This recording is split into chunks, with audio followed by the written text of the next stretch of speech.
Bashundhara sports সিটিতে পর্দা নামলো পঞ্চম জাতীয় স্কোয়াশ চ্যাম্পিয়নশিপের। এই প্রতিযোগিতায় চ্যাম্পিয়ন হয়েছেন চট্টগ্রাম ক্লাবের ফজলে ওয়ালি এবং উন্মুক্ত গ্রুপের শিরোপা জিতেছেন সেনাবাহিনীর শাহাদাত হোসেন। দেশের ক্রীড়াঙ্গনকে উজ্জীবিত করতে সবসময় প্রতিজ্ঞাবদ্ধ বসুন্ধরা স্পোর্টস সিটি। এখানেই জাঁকজমকপূর্ণ আয়োজনে শেষ হলো জাতীয় স্কোয়াশ চ্যাম্পিয়নশিপ, যেখানে প্রধান অতিথি হিসেবে উপস্থিত থেকে চ্যাম্পিয়নদের হাতে পুরস্কার তুলে দেন যুব ও ক্রীড়া মন্ত্রণালয়ের সচিব মাহাব উল আলম। অনুষ্ঠানে স্কোয়াশ ফেডারেশনের সাধারণ সম্পাদক GM কামরুল ইসলাম বলেন, বসুন্ধরা স্পোর্টস সিটির সাথে নতুন চুক্তি করেছেন তারা। এই জন্য আমাদের একটা চুক্তি হয়েছে বিটুইন ফেডারেশন অ্যান্ড বসুন্ধরা।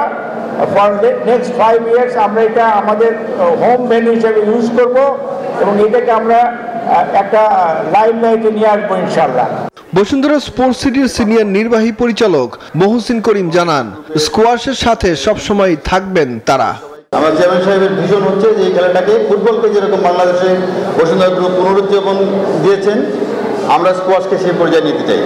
আমাদের ডিরেক্টর, আমাদের তুরাগ অ্যাক্টিভের ফাউন্ডার, উর্মি গ্রুপের ডিরেক্টর মিস্টার ফায়াজ রহমান, উনি নিজেও একজন ন্যাশনাল স্কোয়াশ প্লেয়ার ছিলেন।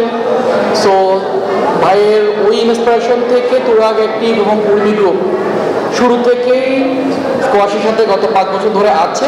সমাপনী বক্তব্যে যুব ও ক্রীড়া মন্ত্রণালয়ের সচিব মাহাব উল আলম বলেন, এমন আয়োজনের সাথে সবসময় থাকবে ক্রীড়া মন্ত্রণালয়। স্কোয়াশ ফেডারেশন যে কাজগুলো করছে তার মাধ্যমে এবং আমাদের ডিএসএ যারা আছে ডিস্ট্রিক্ট স্পোর্টস অ্যাসোসিয়েশনের মাধ্যমে আমরা আবার এই খেলাকে পুনরুজ্জীবিত করতে পারবো।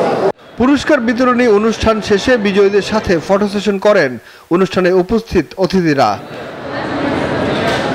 সুকন সরকার, নিউজ 24, ঢাকা।